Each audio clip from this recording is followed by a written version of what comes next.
Hey, ladies and gentlemen. In today's vlog, I want to talk about what to do when you're kind of like in between, where like you want to meet somebody, but you're still nervous about it, or maybe you just had a breakup and you um, are thinking that you need to take a little bit of time off. What do you do in that in between phase before you get out there and start mingling again and start talking to people on your favorite app or going out and meeting people? What do you do when you're in between? Well, let me tell you. What you want to do when you're in between is I'm a huge fan of journaling. We all know that. I actually did a video on how to journal on the cheap. Okay, I journal so much that I got tired of buying those coiled binders and storing them, or the leather journals. I got tired of it, so I just started journaling on, I would take lined paper, literally just take some lined paper from Staples. This pack was 25 cents. And I would I just put a little staple with my stapler into it, and I start to write. It's really important to do some self-care in this time of in-between. And you know, the in-between feels stagnant sometimes. Like the feelings you might feel is you might feel like you're ready. Like you might feel like this impulse of I'm ready one day. I just want to get out there and I am going to get into the dating world. I'm going to get back on my apps and I'm ready. And then the next day you might just feel like, oh my God, the opposite of the day before. You might feel like, oh my God, I just need to find myself. Like, who am I? I have so many things that I haven't done on my own yet. I just need to be on my own. And when you have that disparity of like wanting to do things on your own, like go watch a movie or on your own or go eat on your own, all that is great, but it's very different than boom, I'm going to get out and I'm going to get on Bumble, I'm going to get on Tinder, I'm going to get out there and I want to meet somebody. That to me, when you have like so much disparity, that's indecision.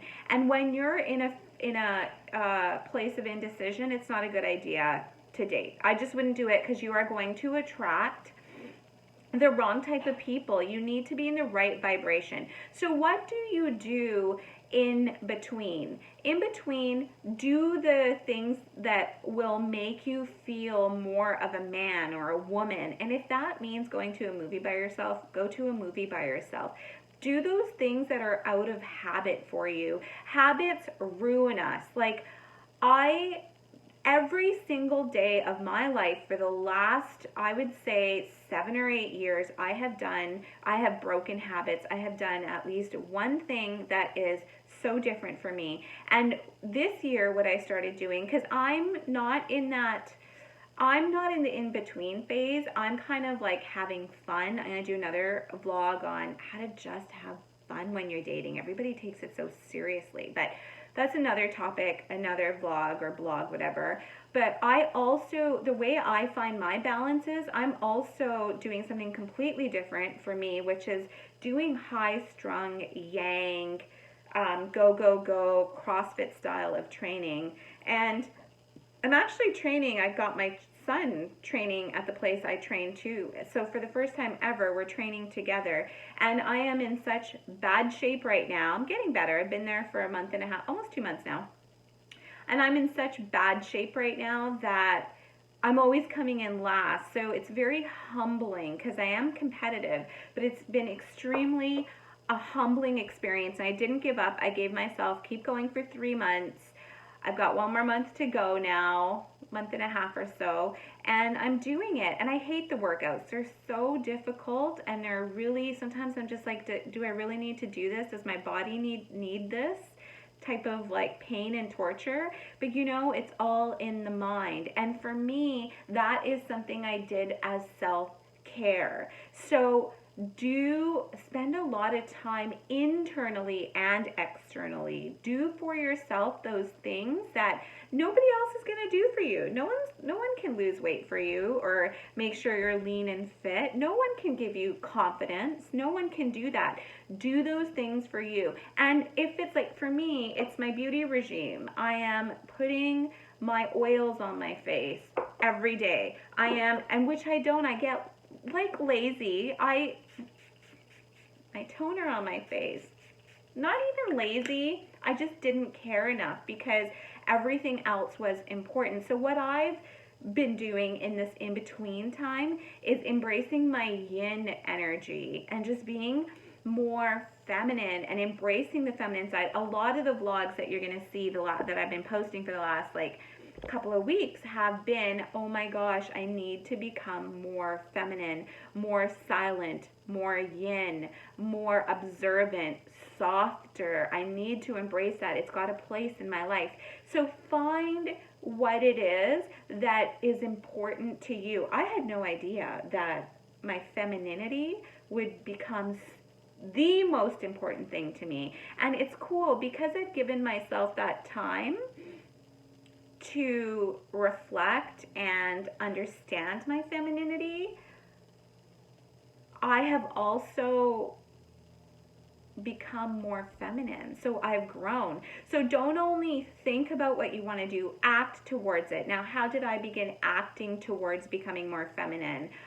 Doing these little regimes, like making sure I have oil on my nails, my hands, my face, or my bedtime routine. Just after I shower, wear a mask, or in my meditation, I'm calling in more feminine energy. And feminine energy to me is the color black, wearing black, and the color blue. That to me is yin energy. And yin energy softens. When I meditate, I visualize, like on my third eye, I'll visualize a blue bubble and I'll visualize it soaking into my body.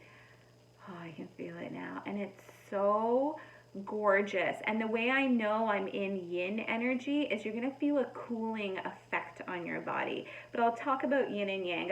I've been talking about it anyways. This is how I start the yin energy in the beginning of the day. The other way to practice yin is be silent. When you're having conversations with other people, listen and observe more. Or when you go out, if you're grocery shopping, yin is very, like, smile at people. And when people smile at you or flirt with you, take it. Just take it. Like, I was at the grocery store and I had one of the guys was like, while I was picking strawberries, oh, those strawberries are good, you should take these. And he picked up some really good ones for himself. He goes, you know what? You have these. And he was totally flirting with me, and I just accepted it. And you know why? You will start to notice that guys will start coming towards you, or if you're a male, women will start smiling at you more or inviting you into their energy. And when that happens, take it. Take it. And you're going to start noticing when that happens. At first, it's going to happen with like some random just person you be like, ugh, who whistles at you. Like with me, when it started happening, it was the workers, like at a building, construction workers, and I was just running, we had to run at the gym, whistling at me. And that happened to me 3 times on my run that day. And you know what? I was just like, I stopped and I was like, thank you. And then I just kept running. But that was me embracing being a little silly, being feminine, and just saying thank you. And then from that, it was the grocery store thing. So it'll happen with like just random people. But as you keep opening up your femininity or your masculine, or even for males, if you open up your yin, you are going to notice like eventually the energy that you attract is more the energy you want. Like the guy at the supermarket was hot, I tell you. So yeah, these are just some things that you can do when you're in between. Don't become stale and stagnant. That's the worst place to be. Just keep your body moving and your energy like moving. Get it out, disperse it. Be feminine. Love you guys.